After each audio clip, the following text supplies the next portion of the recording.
Hello दोस्तों, स्वागत है आप सभी को सक्सेस साइंस में। आज हम जीव विज्ञान का तीसरा चैप्टर मानव जनन को पढ़ेंगे। अगर आप चैनल पर नए आए होंगे तो वीडियो को लाइक और चैनल को सब्सक्राइब कर दें ताकि आने वाले नए वीडियो का नोटिफिकेशन आप तक पहुंच सके। तो चलिए बिना टाइम को वेस्ट किए हुए चलते हैं अपनी क्वेश्चन की ओर। क्वेश्चन नंबर 1 है, एक स्वस्थ महिला पूरे जीवन काल में उत्पन्न अंडों की संख्या होती है, यानी कि पूछ रहा है एक स्वस्थ महिला पूरे जीवन काल में कितना अंडा दे सकती है। तो इसका आंसर हो जाएगा पूरा 400 अंडा। चलिए आगे बढ़ते हैं। क्वेश्चन नंबर 2 है, गैस्ट्रुलेशन वह प्रक्रिया है जिसमें गैस्ट्रुलेशन प्रक्रिया के में कोशिकीय गतियाँ होती हैं। इसका आंसर सी हो जाएगा, कोशिकीय गतियाँ।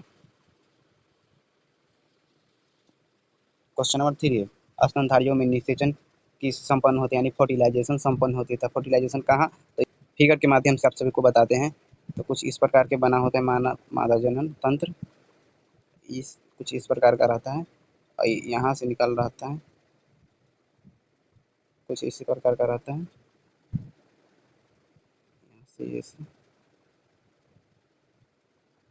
इसे फॉलोपियन नलिका कहते हैं। शुक्राणु इधर योनि के रास्ते से जाता है, फर्टिलाइजेशन यहाँ पे हो जाता है, यानी कि स्तनधारियों में निषेचन कहाँ होता है। तो इसका सही आंसर हो जाएगा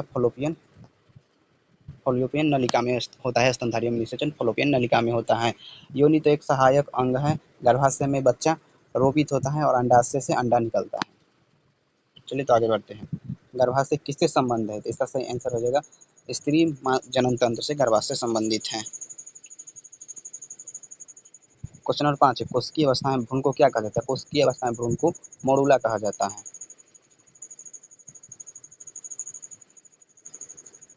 परिपक्व शुक्राणु के शीर्ष पर एक टोपीनुमा संरचना होता है, उसे क्या कहते थे। जैसे शुक्राणु हम बनाते हैं, कुछ इस प्रकार का शुक्राणु रहता है, तो इसके ये यही संरचना को इसे एक क्रोमोसोम कहा जाता है। इसके यहाँ पर माइटोकॉन्ड्रिया होता है, जिसे ऊर्जा का पावर हाउस भी कहा जाता है। आयपुंज के सहायता से इसमें गति प्रदान होती है, जिसके सहायता से अंडाणु को छेद कर पाता है, जो ना पॉलिसीटा को फाड़ पाता है अंडाणु को। सटोली कोशिका सहायक होता है। इसका सही आंसर शुक्राणु के परिपक्वन में। अगर पूछ ले सटोली कोशिका कहाँ पाई जाती है, तो सटोली कोशिका वृषण में पाई जाती है। वृषण में सटोली कोशिका पाई जाती है।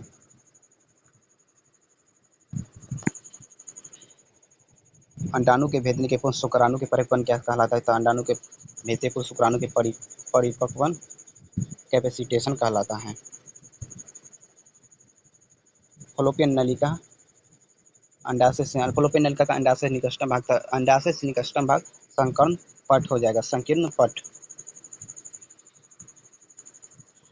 आनुवंशिक कूट में कुल कितने कूट होते हैं, तो इसका सही आंसर होगा 64 कूट होता है। 3-3 का पेयर बनाता है 64 कूट। पूछेगा कितना का पेयर बनाता है, तो 3 का पेयर बनाता है। द्विगुणित संरचना है, तो द्विगुणित संरचना होगा युग्मनज। अंड अगुणित है संरचना है। जिबोल्युरिन है, तो जिबोल्युरिन एक हार्मोन है, एक नर हार्मोन जिबोल्युरिन है।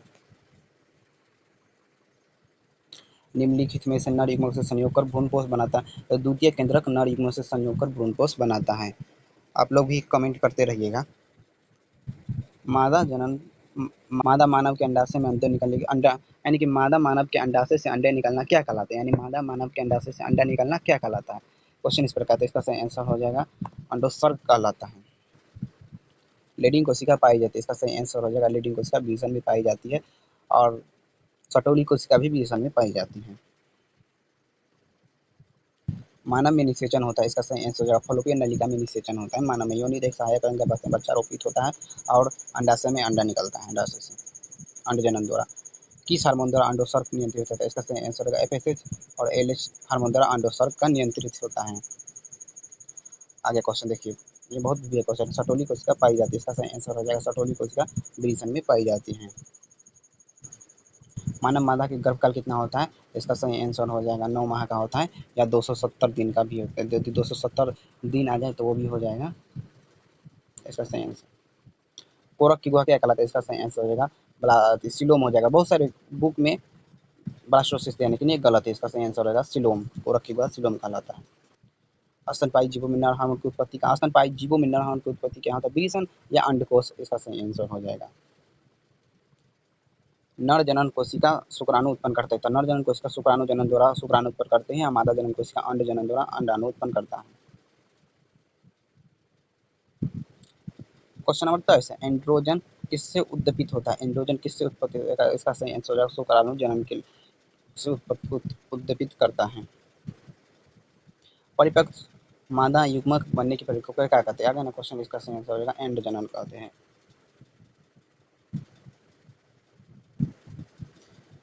वेबनारंभ के समय प्रथम आवर्त चक्र को क्या कहा जाता है? तो वेबनारंभ से प्रथम आवर्त चक्र को क्या कहा जाता है? तो इसका सही आंसर हो जाएगा रजोनुवृत्ति। प्रथम आवर्त चक्र को रजोनुवृत्ति कहा जाता है। क्वेश्चन नंबर 26 है, ग्राफियन फॉलिकल पाई जाती है? इसका सही आंसर होगा मादा के अंडाशय में ग्राफियन फॉलिकल पाई जाती है। क्वेश्चन नंबर 27 है, प्रोजेस्टेरोन का निर्माण होता है? इसका सही आंसर कॉपर ल्यूटियम से प्रोजेस्टेरोन का निर्माण होता है। गर्भाशय के भीतर के स्तर को क्या कहते हैं? इसका सही आंसर होगा गर्भाशय के भीतरी स्तर को एंडोमेट्रियम कहा जाता है। अंडोत्सर्ग की क्रिया किसे प्रभाव होता है? इसका सही आंसर होगा एलएच के प्रभाव से अंडोत्सर्ग की क्रिया होता है। गैमीट निर्माण को क्या कहा जाता है? तो गैमीट निर्माण को गैमेटोजेनेसिस कहा जाता है। पूर्ण विकसित जंतुओं की सभी संरचना विकसित होती है, तो इसका सही आंसर होगा जनन स्तरों द्वारा पूर्ण कोशिका विकसित होती है, पूर्ण संरचना विकसित होती है। क्वेश्चन नंबर 32, स्तनपायी जीवों में भ्रूण के एलेंटोइक किस में सहायक होता है? एलेंटोइक किस में सहायक होता है? इसका सही आंसर होगा पोषण में सहायक होता है। ग्राफियन पुट्टिका पाई जाती है? इसका सही आंसर हो जाएगा ग्राफियन पुट्टिका कहाँ पाए जाते हैं? स्तनधारियों के अंडाशय में ग्राफियन पुट्टिका पाई जाती है। ऑप्शन क्वेश्चन नंबर 34 है, जनन अंग विकसित होते हैं? इसका सही आंसर होगा मेसोडर्म द्वारा जनन अंग विकसित होते हैं। किस जनन परत से रक्त परिवहन तंत्र का उद्भव होता है? रक्त और परिवहन तंत्र का उद्भव होता है मेसोडर्म से रक्त और परिवहन तंत्र का उत्पन्न होता है। क्वेश्चन नंबर 36 है, फर्टिलाइजिंग प्रोटीन पाया जाता है? फर्टिलाइजिंग प्रोटीन कहाँ पाया जाता है? इसका सही आंसर शुक्राणुओं के सतह पर फर्टिलाइजिंग प्रोटीन पाया जाता है। कॉपर ल्यूटियम द्वारा स्रावित, सॉरी गलती होगा, स्रावित होने वाला हार्मोन कौन सा है? इसका सही आंसर हो जाएगा प्रोजेस्टेरोन हार्मोन कॉपर ल्यूटियम द्वारा स्रावित होता है। क्वेश्चन नंबर 38 है, निम्नलिखित में कौन द्विगुणित संरचना है? इसका सही आंसर होगा युग्मनज द्विगुणित संरचना। ये शुक्राणु अगुणित संरचना, अंडाणु अगुणित, भ्रूणपोष त्रिगुणित संरचना है। शुक्राणु की मदद से जोना पेलुसिटा, शुक्राणु किसकी मदद से जोना पेलुसिटा को फाड़ देता है? जिसके अंदर ये अंडा होगा, इसके अंदर ऐसे इस प्रकार का अंडा के ऊपर होता है, इसी को जोना पेलुसिटा कहा जाता है। इसको ही शुक्राणु एक क्रोमोसोम के स्राव से फाड़ देता है, जोना पेलुसिटा को एक क्रोमोसोम के स्राव से फाड़ देता है। चलिए तो आगे बढ़ते हैं। भ्रूण 16 कोष की अवस्था को क्या कहते हैं? भ्रूण के 16 कोष की अवस्था को क्या कहा जाता है? इसका सही आंसर होगा मोरूला कहा जाता है। स्तनधारियों के वृषण में उदर गुहा के बाहर कोष में पाए जाते हैं, यानी कि उदर गुहा के बाहर क्यों पाया जाता है? इसका सही आंसर हो जाएगा शुक्राणु जनन के लिए पाया जाता है, यानी इंसान के शरीर से वृषण बाहर पाया जाता है, किस लिए? तो जनन के लिए पाया जाता है, शुक्राणु जनन के लिए पाया जाता है। मासिक चक्र के दरमियान यदि किस दिन अंडोत्सर्ग होता है? तो इसका सही आंसर होगा 12 से 14 दिन अंडोत्सर्ग होता है मासिक चक्र के दरमियान। क्वेश्चन नंबर 43 है, स्त्रियों में रजोनिवृत्ति की उम्र होती है? इसका सही आंसर हो जाएगा 40 से 50 हो सकता है, 40 से 50 रजोनिवृत्ति की उम्र होती है।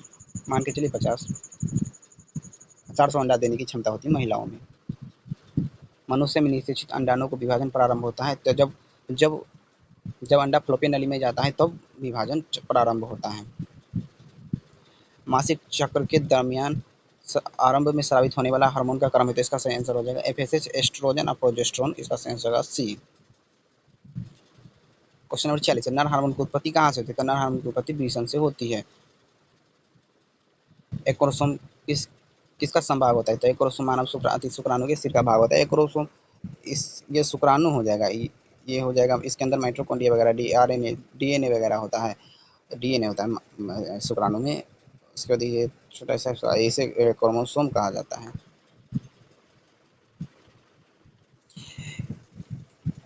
इनमें से कौन सी तकनीक द्वारा पात्र निषेचन के अंतर्गत नहीं आता? पात्र निषेचन के अंतर्गत नहीं आता, तो अंतर्गर्भस्थ युक्ति पात्र निषेचन के अंतर्गत नहीं आता, क्योंकि ये गर्भ निरोधक की एक विधि है। चलिए तो